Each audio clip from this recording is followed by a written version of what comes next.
Greetings and welcome to On the Spot News right here on Zimbabwe Daily. Now let's take a look at the news making the headlines. Government cracks down on mobile money to discourage US dollar uptake. Cost of living crisis. ZANU-PF members feel pinch, plead for payments to buy basics in Zambia. Masiwa surpasses Motsepe to become the richest black man in Southern Africa. Net worth surpasses $4 billion. Telecom giant Tel1 expands in Mlawayo. Government milking workers dry. And in sports, Yada face acid taste against Triangle and Dimbare in defensive crisis. And now for the news in detail.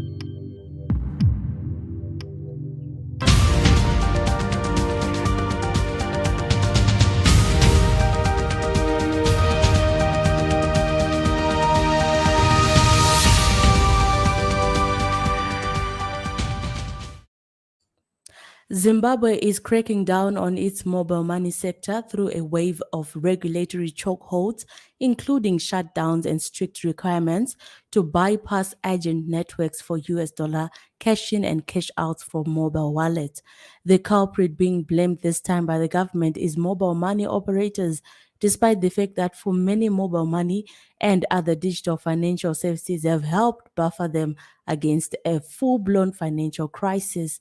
An email statement to Quartz by an IMF representative says mobile money has had a positive impact on financial inclusion and economic growth in many countries in sub-Saharan Africa and elsewhere, including in Zimbabwe. Officials in the border town have pleaded with immigration authorities to relax temporary border pass conditions to allow locals to cross into Zambia to buy basic commodities. The move follows the skyrocketing of prices for basic foodstuffs such as mealie meal, cooking oil, salt, and sugar, owing to a collapse in our local currency. ZANU-PF Kariba District Coordinating Committee DCC Chairperson Roderick Magwanira on Wednesday wrote to immigration authorities at Chirundo border post requesting easier access to daily permits that allow locals to cross into the neighboring Zambia. Magwanira, who is also Kariba Ward 6 councillor, said, "On behalf of my party ZANU-PF and locals in general, I'm kindly requesting your office to issue our locals with border passes." Strive Masiwa is now the richest black man in Southern Africa with a net worth surpassing $4.4 billion, dethroning Patrice Motsepe from the position, according to one count.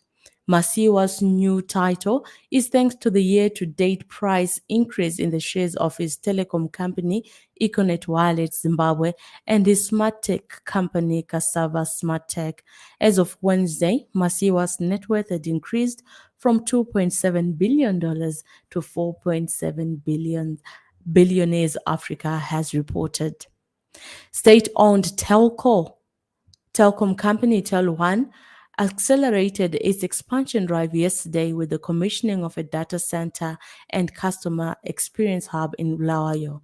The data center and customer service hubs have been rolled out to improve data connectivity, and customer interface for the firm, one of the region's biggest landline providers.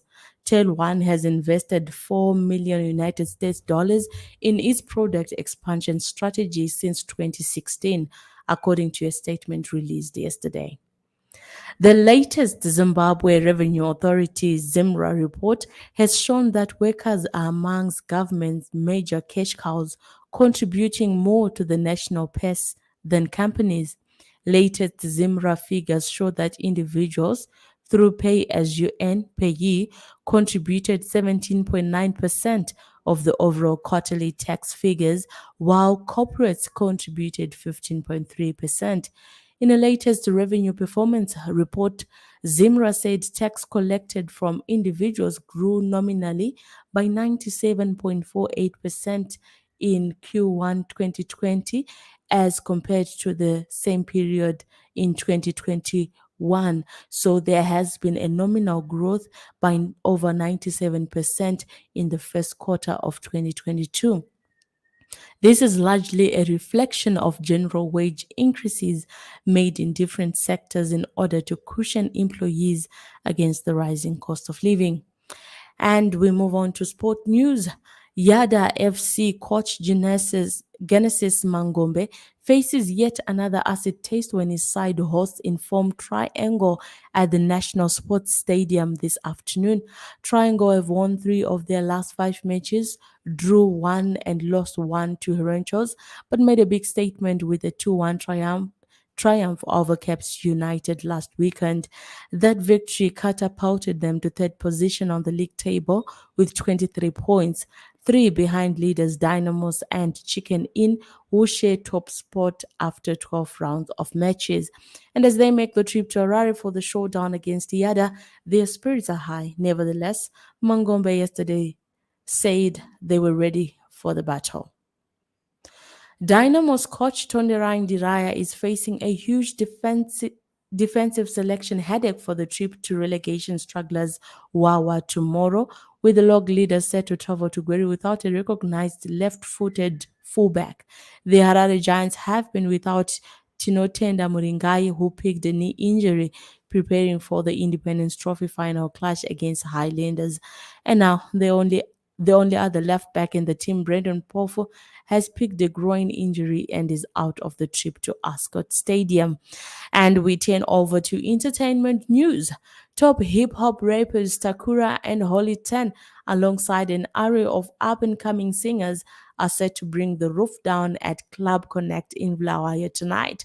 The show, which is being curated and hosted by Behead alongside DJ Chunks, serves to celebrate the last Friday of the month and welcome the new month.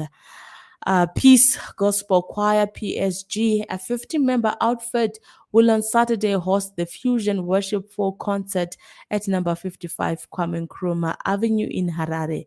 Choir director Itai Sandra said members have been getting solo opportunities to showcase their talents through worship nights themed fusion worships.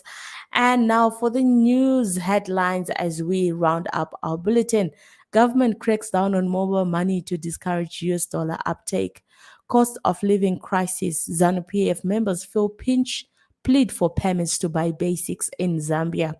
Masiwa surpasses Motsepe to become the richest black man in Southern Africa. His net worth surpasses $4 billion. And telecoms giant Tel1 expands in Kobulawayo. And this brings us to the end of our news bulletin. Have yourselves a wonderful rest of day.